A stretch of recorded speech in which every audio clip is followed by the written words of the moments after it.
My parents turned my milestone 18th birthday into a do-over celebration for my golden child older brother, completely erasing me from my own party. So, I walked out, cut them off, and built an empire they could never touch. This is where the story truly begins, and you won't want to miss what happens. Make sure you're subscribed to see it through to the end. We're always curious. Where in the world are you all watching from today? Let us know in the comments. My 18th birthday began not with celebration, but with a violently trembling fever that seemed to sink into the very marrow of my bones. I lay twisted in the damp sheets of my bed, staring up at the familiar, faint water stain on the ceiling of my room. The digital clock on my nightstand glared a harsh, unforgiving red. 4:15 p.m. Downstairs, the house was vibrating. The deep, rhythmic thud of a bass-heavy playlist rattled my floorboards. It was the day of my party. The milestone event I had been promised for the last 3 years. I had spent months planning the guest list, picking out a modest but elegant silver dress that currently hung on the back of my closet door, and dreaming of a moment where, just for one evening, the spotlight in our household would be on me. But as I lay there, my head throbbing with a sickening rhythm, the sounds drifting up from the living room didn't match my plans. I didn't recognize the booming, aggressive music. I didn't hear the soft chatter of the girls from my AP literature class. Instead, I heard the raucous, booming laughter of men in their early 20s. I pushed myself up, my arms shaking with the effort.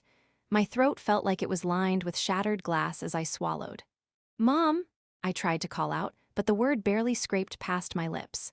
I swung my legs over the side of the bed, my bare feet hitting the cold hardwood. I needed water. I needed ibuprofen.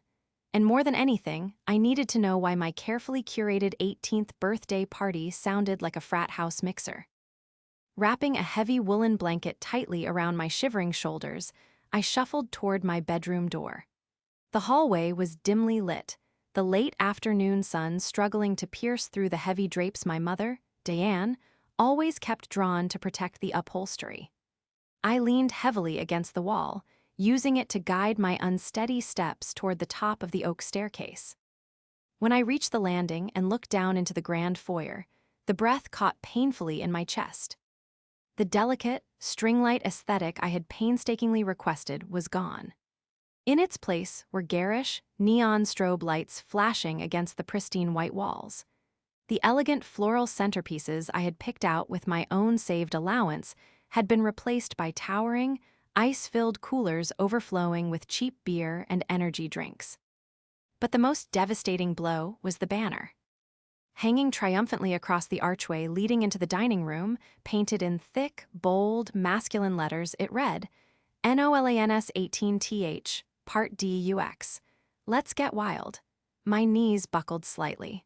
Nolan, my older brother. He was 22 years old. Standing at the base of the stairs, holding a plastic red cup and wearing a smirk that made my stomach churn, was my brother. He was surrounded by his college buddies, loudly recounting a story I had heard a dozen times before. And there, weaving through the crowd of overgrown adolescents with a tray of expensive appetizers, was my mother. "Diane," I whispered, too stunned, too betrayed to even call her mom in my own mind. She looked up, her eyes scanning the staircase before landing on me.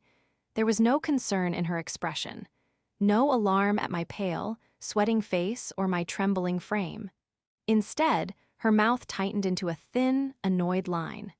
She handed the tray to a passing guest and marched up the stairs, her heels clicking aggressively against the wood. "Hazel, what on earth are you doing out of bed looking like that?" she hissed, keeping her voice low so as not to disturb the guests. "You're going to ruin the aesthetic of the party."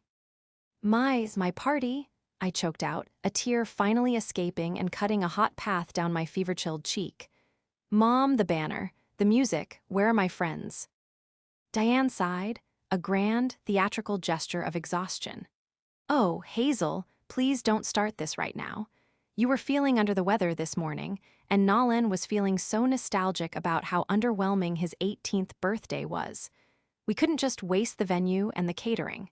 Your father and I decided to let him invite his friends over to celebrate his 18th again. A do-over, if you will. You canceled my friends? I stared at her, the reality settling over me like a suffocating weight. On my 18th birthday. We sent them a polite text saying you were contagious, she dismissed, waving her hand as if swatting away a gnat. Honestly, Hazel, it's just a birthday. Nolan has been under so much stress law. Telly with his career transitions. He needed a win. You understand, don't you? Stop being so dramatic and go back to bed before you infect someone. She turned her back on me and descended the stairs, seamlessly slipping back into the role of the ultimate hostess for my brother's friends.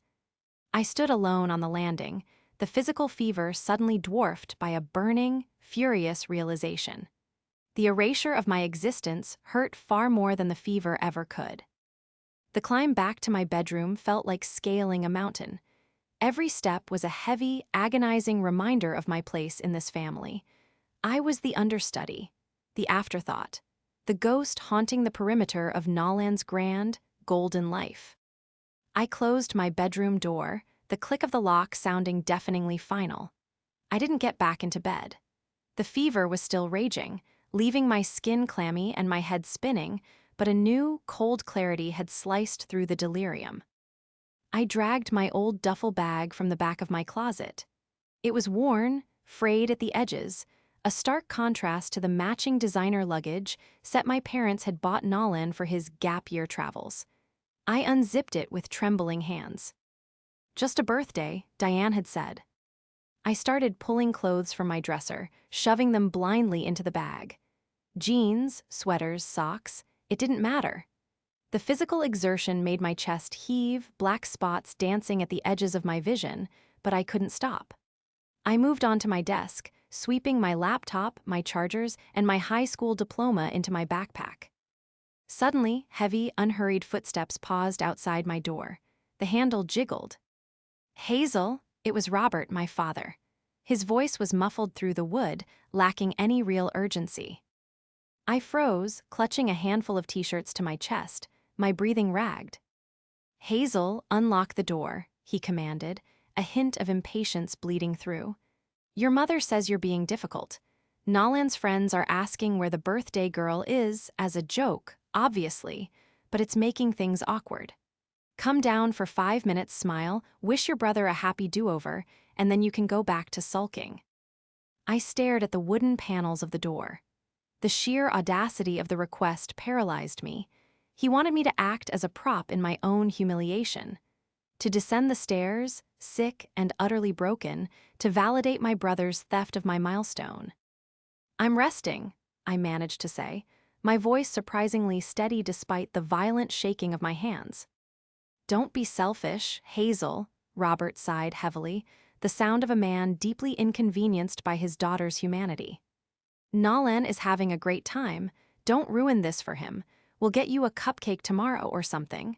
Just stay out of the way if you aren't going to be a team player. His footsteps retreated down the hall. A cupcake tomorrow. That was the value of my 18th year on Earth. I finished packing. The duffel bag was heavy, packed tight with everything I deemed essential. I walked over to my bedside table and opened the bottom drawer. Tucked beneath a stack of old journals was a small, locked metal cash box. Inside was every dollar I had earned from tutoring, every babysitting gig, every modest holiday gift from extended relatives that I had fiercely hidden away from my parents' joint savings initiatives. It wasn't a fortune, but it was an escape velocity. I slung the backpack over my shoulders and gripped the handles of the duffel bag. I looked around the room one last time. The silver dress still hung on the closet door, a mocking specter of the night that was supposed to be mine.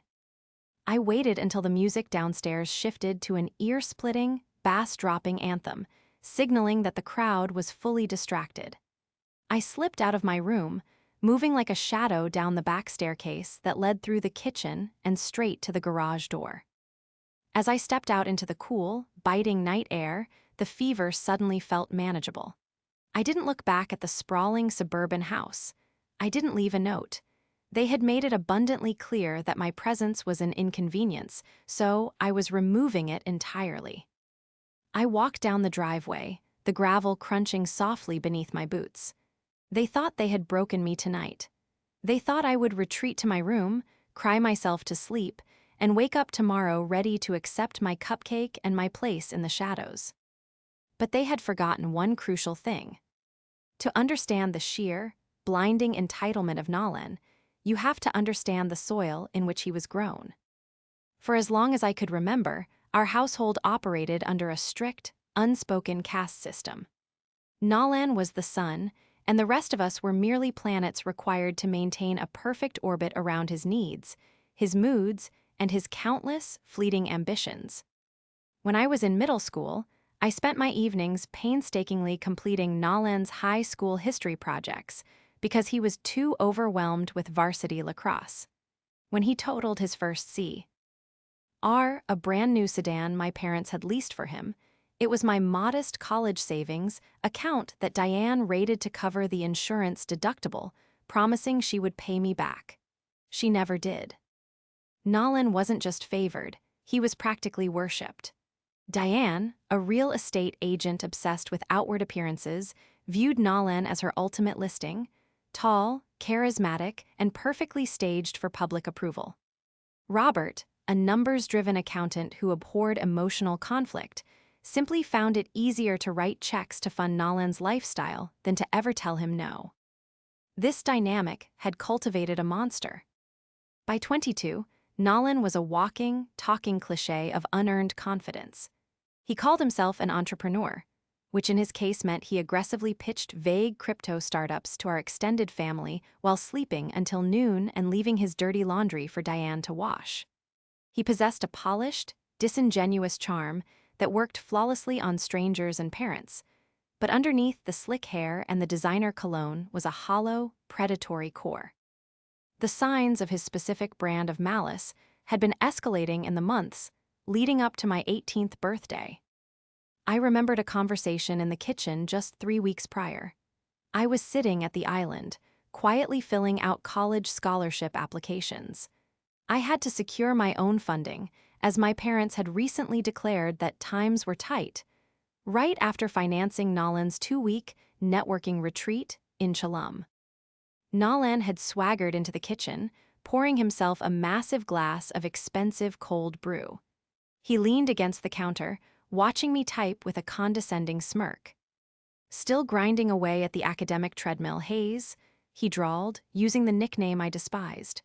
You know, college is a scam. It's all about networking. Who you know, alpha mindset. Some of us actually need a degree to get a job, Nalan, I muttered, not looking away from the screen.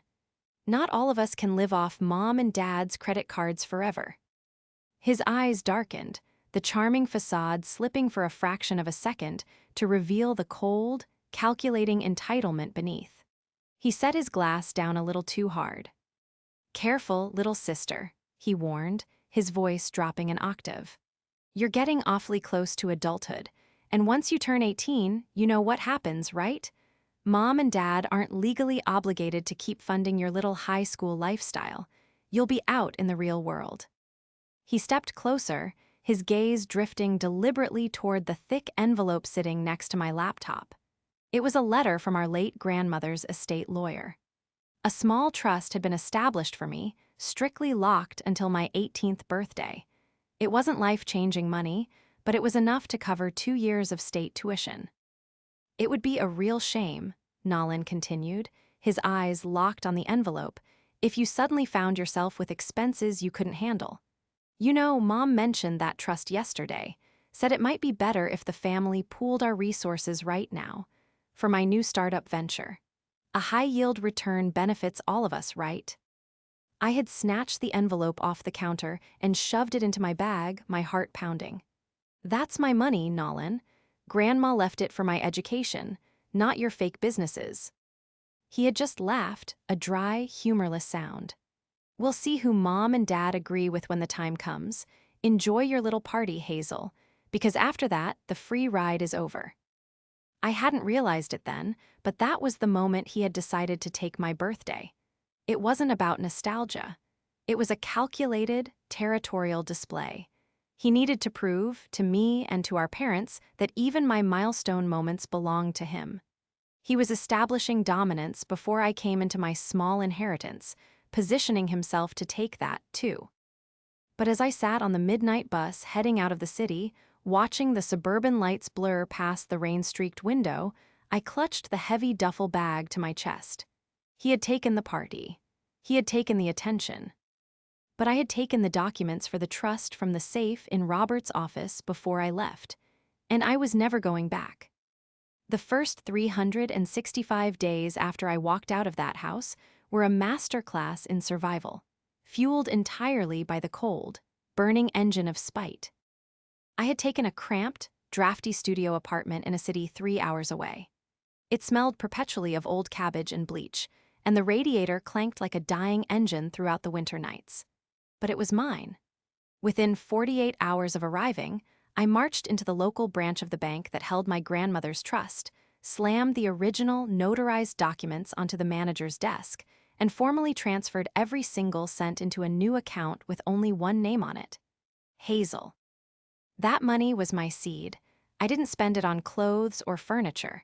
I slept on a used futon and ate ramen noodles, so frequently that my hair began to lose its shine. Instead, I poured every dollar into launching my own specialized digital consulting agency.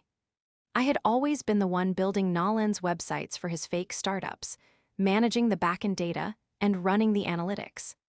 I knew exactly how to scale an online presence, and without the suffocating weight of my family dragging me down, I worked with a manic, singular focus. Within 8 months, my agency had secured 3 major corporate contracts.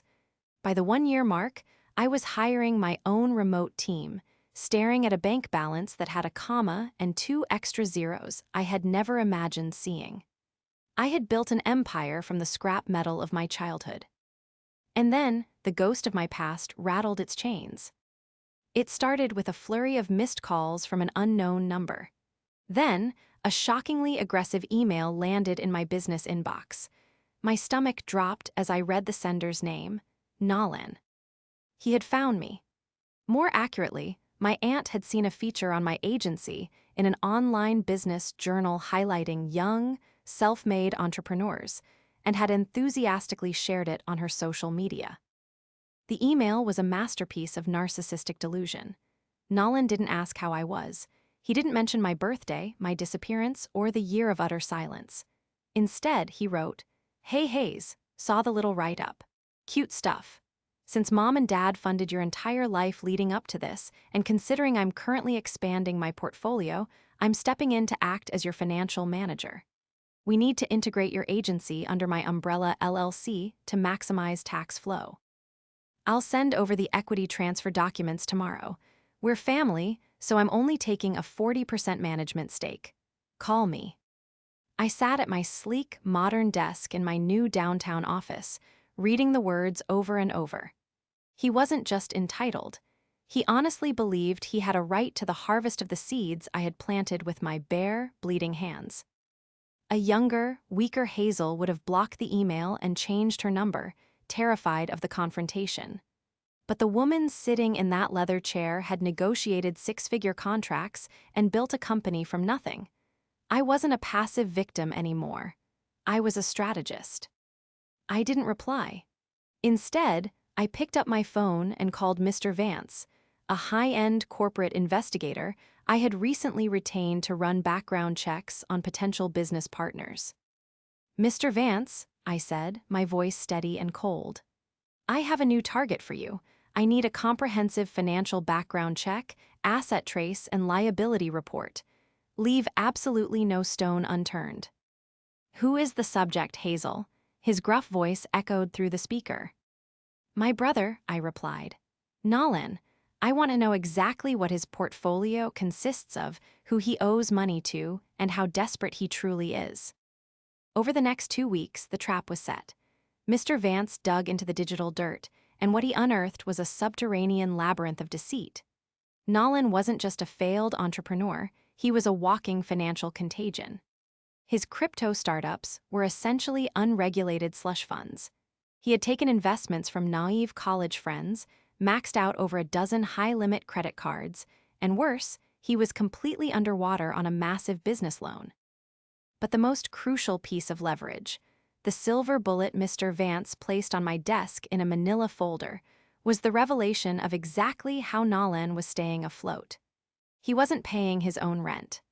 The money keeping him out of bankruptcy court was being systematically drained from a joint checking account belonging to Diane and Robert.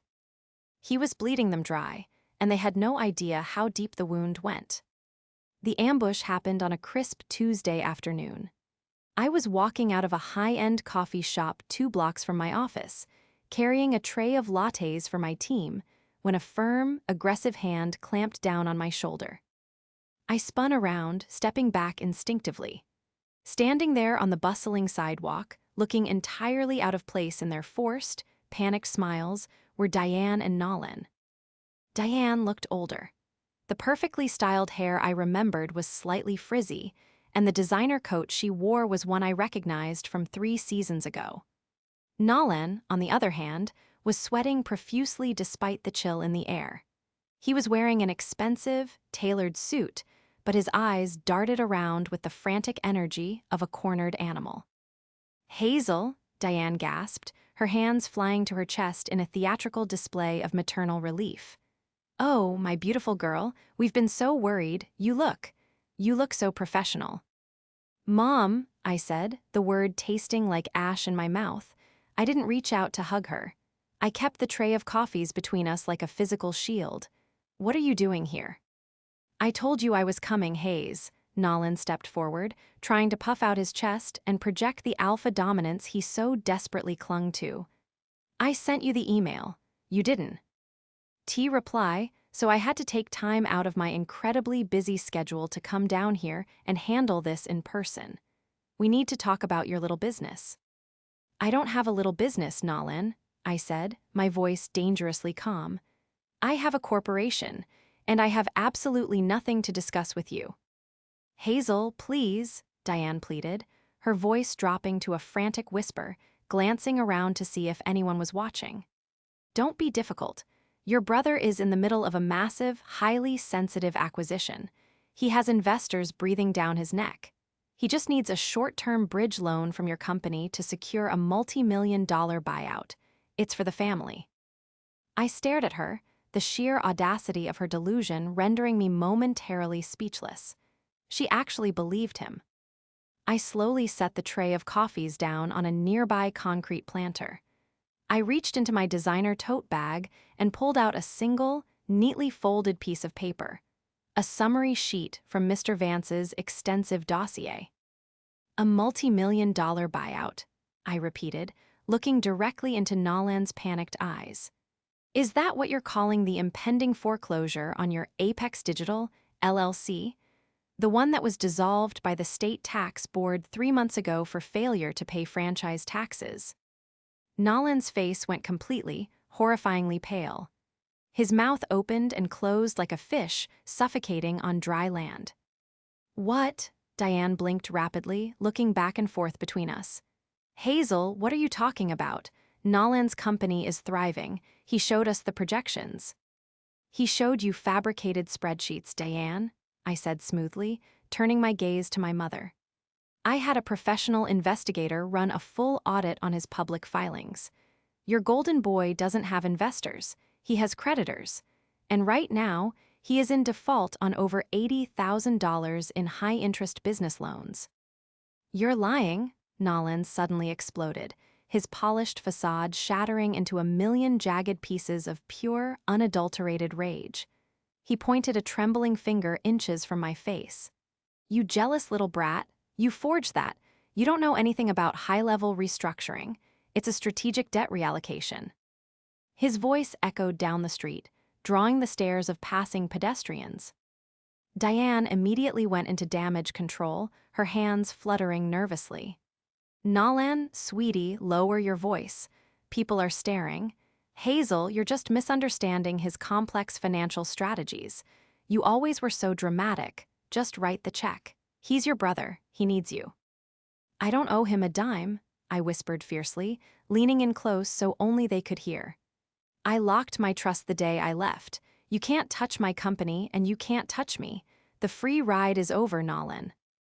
I picked up my tray of coffees, turned on my heel, and walked away, leaving them standing frozen on the pavement. I didn't look back, but the sound of Nolan screaming an incoherent string of insults into the cold city air was the sweetest music I had heard in a year. The aftermath of the sidewalk confrontation was a digital barrage of desperation. Nolan's mask had fully slipped. My phone blew up with dozens of unhinged text messages, alternating between pathetic begging and venomous threats. "You're dead to me. I'll sue you for stealing the family trust. Mom is crying because of you. You're destroying this family. Just send 50 grand. I'll pay you back double. I swear to God, Hazel, don't do this to me." I archived the messages, sending them directly to a secure cloud folder for my lawyer. Nolan was flailing, a drowning man trying to drag anyone he could reach down into the dark water with him. But I wasn't going to let him drag me. I was going to drain the swamp. 2 days later, Mr. Vance requested an emergency meeting. He didn't ask me to come to his office. He came directly to mine, carrying a thick, red-tabbed binder. His expression was grim. "You were right to run the extended liability check on your parents' assets," Mr. Vance said, taking a seat and sliding the heavy binder across my desk. "Your brother isn't just a bad businessman, Hazel. He's a criminal." I opened the binder. The top document was a copy of a home equity line of credit, or a HELOC, taken out against my parents' primary residence, the house I grew up in. "They took out a second mortgage to fund him?" I asked, my heart sinking not out of pity, but out of sheer disbelief at their stupidity. "No," Mr. Vance corrected me softly. "Look at the signatures." I traced my finger over the bottom of the page. Diane's signature was there, loopy and chaotic. But next to it, where Robert's signature should have been, was a rigid, overly precise scrawl that didn't match my father's fluid handwriting at all. "Diane authorized it," Mr. Vance explained, "but Robert's signature is a blatant forgery. I had a handwriting analyst look at it against the public tax records you provided. Nolan and your Mo. Her went behind your father's back. They leveraged the entire equity of the family home to pay off Nolan's angry private investors before they went to the police for wire fraud. If this balloon payment isn't met by the end of the quarter, the bank will foreclose. Your parents will be homeless." The air in my office felt suddenly thin. Diane had actually helped him commit bank fraud against her own husband to protect his ego.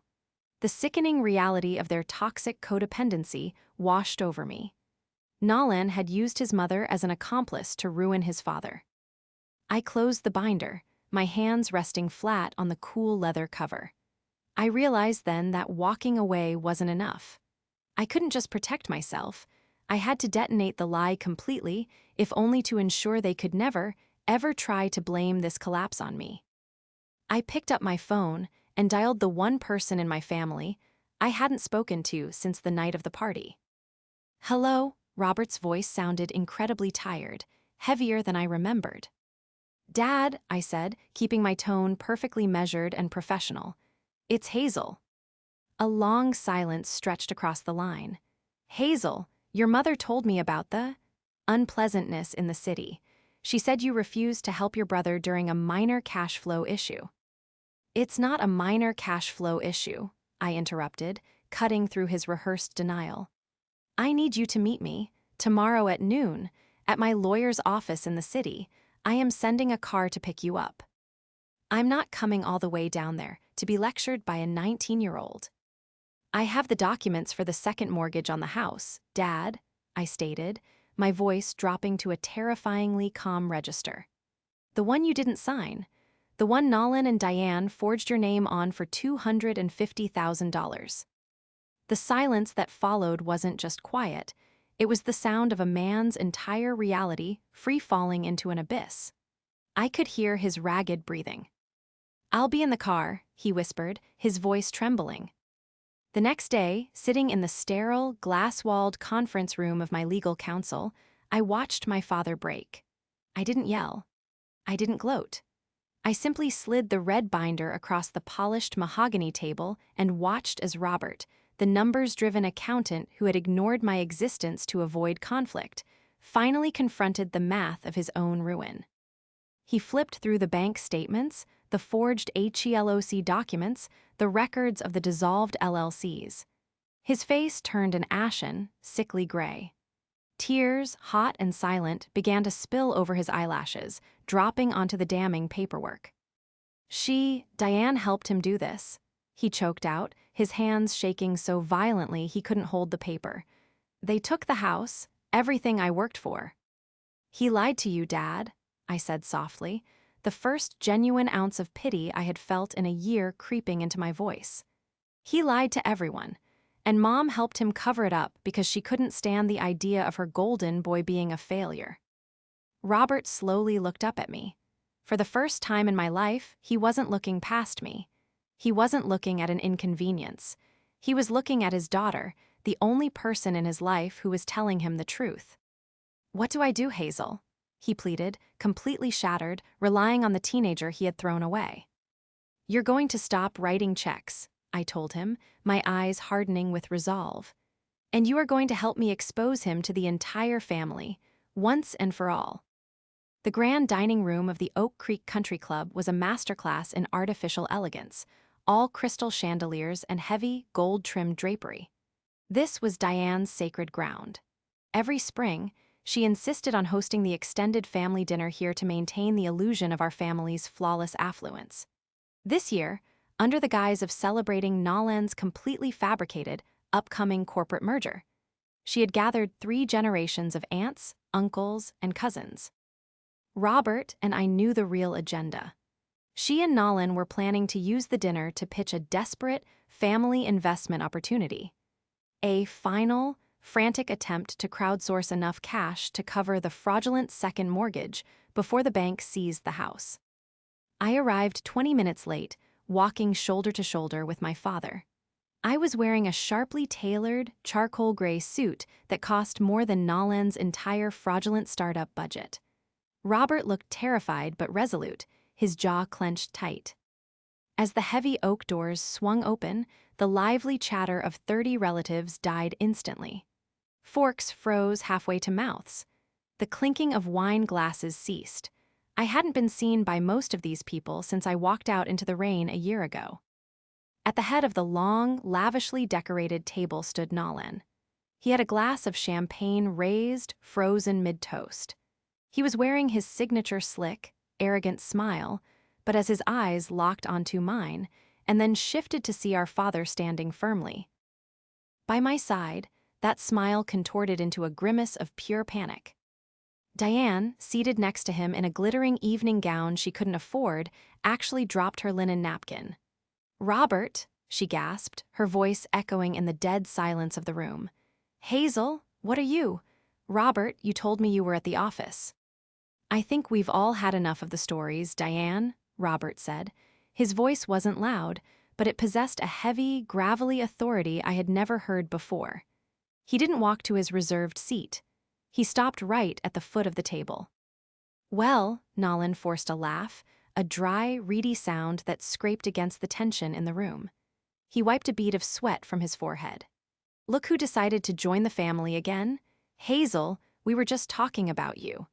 I was just telling Aunt Clara about my new expansion and how we might even bring your little consulting gig under my corporate umbrella." He looked around the table, desperate for the usual nods of approval from the aunts and uncles. No one moved. They were all staring at the thick, black leather portfolio tucked under my arm. "Let's talk about your corporate umbrella, Nolan," I said smoothly, my voice ringing out clear and perfectly steady. I walked slowly down the length of the table.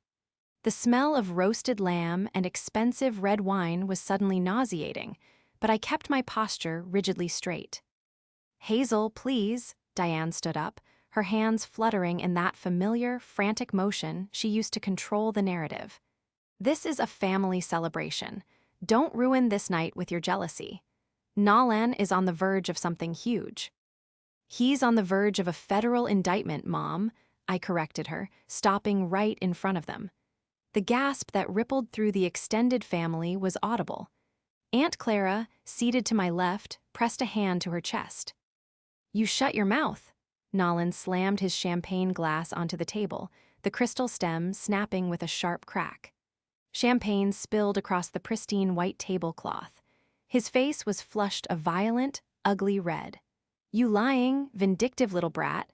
You're just furious that Mom and Dad chose my potential over your worthless high school drama." "I'm not here for drama," I said, entirely unbothered by his outburst. "I'm here to share the investment prospectus you promised everyone." I unzipped the leather portfolio. Inside were 30 perfectly bound, heavily tabbed dossiers.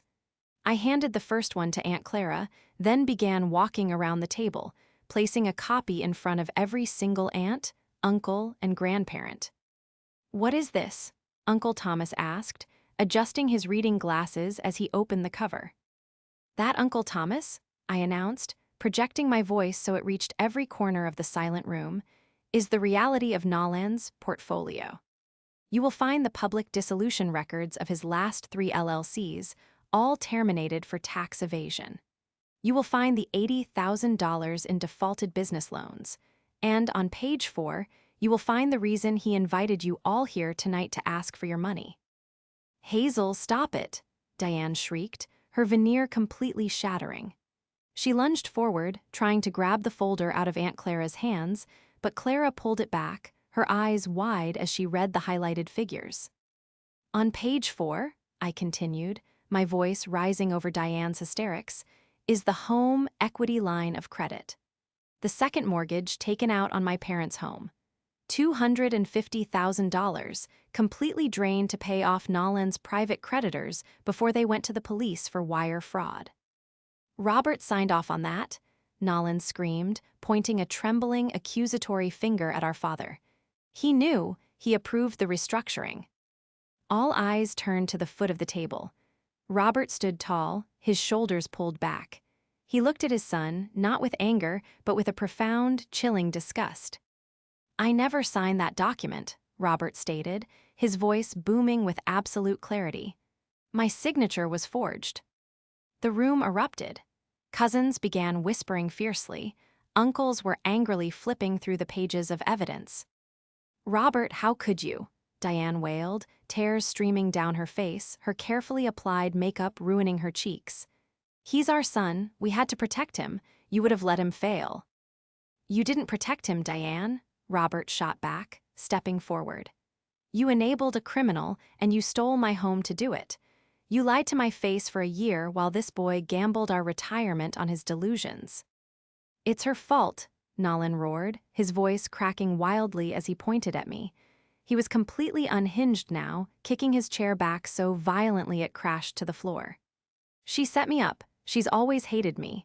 She stole her trust fund money that belonged to the family. She's a selfish, toxic bitch." He lunged toward me across the space, his hands curled into fists, his eyes wide and manic. He didn't make it 2 steps. Robert intercepted H. I am, grabbing Nolan roughly by the lapels of his expensive suit and shoving him backward.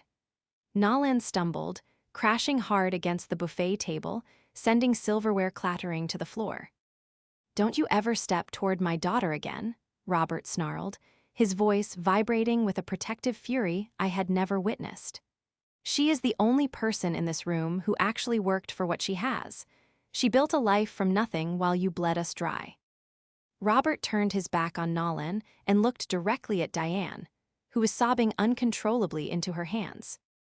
"I filed the divorce papers this morning, Diane," he said coldly, the finality of his words echoing in the vast room. "My lawyer has also submitted the forged HELOC documents to the bank's fraud department. I will not go to prison for what you two did. The house is gone. The marriage is over. And I am entirely done with both of you." Robert walked over to where I stood. He didn't look back at the wreckage of the family he had just dismantled. He placed a gentle, grounding hand on my shoulder. "Let's go, Hazel," he said softly.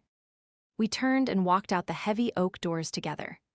Behind us, the dining room was a chaotic chorus of angry shouts from the extended family, Diane's hysterical sobbing, and Nolan's desperate, screaming denials. But as the heavy doors swung shut, cutting off the noise, I felt a profound, incredible silence wash over me. The ghost had finally spoken, and the haunting was over. The fallout was swift, brutal, and entirely public. Within a week of the disastrous dinner at the Oak Creek Country Club, the bank's fraud investigation unit moved in. Faced with irrefutable evidence from the handwriting analyst I had hired, and terrified of federal charges, Diane turned on Nolan in a desperate attempt to secure a plea deal for herself. She confessed that Nolan had orchestrated the forgery and coerced her into facilitating it. The criminal charges for bank fraud and wire fraud stuck.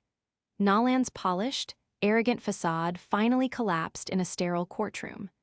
Stripped of his designer suits and his enablers, he was revealed for exactly what he was: a small, terrified fraudster facing a staggering mountain of debt and inevitable prison time. The family home went into immediate foreclosure. Diane, completely ostracized by the extended family who were disgusted by her betrayal of Robert, was forced to move into a tiny, cramped, one-bedroom apartment on the outskirts of the city. She tried calling me twice from an unlisted number, leaving tearful, manipulative voicemails begging for financial assistance to help her pay legal fees. I forwarded the voicemails to my lawyer and had him send her a formal cease and desist letter. I felt absolutely nothing when I signed it. No guilt, no sadness, just the quiet, clinical satisfaction of closing a heavy door and throwing away the key. Robert's path to healing was slower, but it was genuine. Stripped of the toxic environment Diane had curated, he seemed to age backward. Without the constant financial drain of Nolan's startups, he found a small, comfortable condo near my office in the city. It took months for us to find a rhythm. I wasn't going to simply erase 18 years of neglect overnight, and to his immense credit, he never asked me to. He understood that trust was a currency he had to earn back, penny by penny. One rainy Tuesday afternoon, exactly 1 year and 6 months after I had walked out of my childhood home, Robert sat across from me in my office. The city skyline was gray and muted behind the floor-to-ceiling windows, but the interior of my agency was warm and buzzing with the quiet energy of my employees working in the outer rooms. Robert was holding a mug of coffee, staring down at the dark liquid thoughtfully. "I drove past the old house yesterday," he said quietly, his voice carrying a tinge of melancholy, but lacking the crushing weight it used to hold. "There's a sold sign in the yard. A young couple bought it at the bank auction." I leaned back in my leather chair, setting my pen down on the polished mahogany desk. "Does it bother you?" I asked honestly. He looked up, his eyes meeting mine. They were clear, free of the defensive glaze he used to wear like armor. "No," he said, shaking his head slowly. "It was just a building, Hazel. A building where I let my wife and son treat my daughter like a ghost. Losing it was the price I had to pay to wake up." He set the mug down and leaned forward, his hands clasped tightly together. "I am so incredibly proud of you," he said, his voice thick with emotion. "Every time I walk into this building, every time I see what you've built, I am in awe. You did this entirely on your own. You didn't just survive us, you conquered everything we tried to put in your way. And I will spend the rest of my life apologizing for not being the father you deserved when you needed one." I looked at him, feeling the tight, defensive knot that lived in my chest for 19 years finally begin to loosen and dissolve. I didn't need his money. I didn't need his protection anymore. I had my own resources, my own lawyers, my own empire.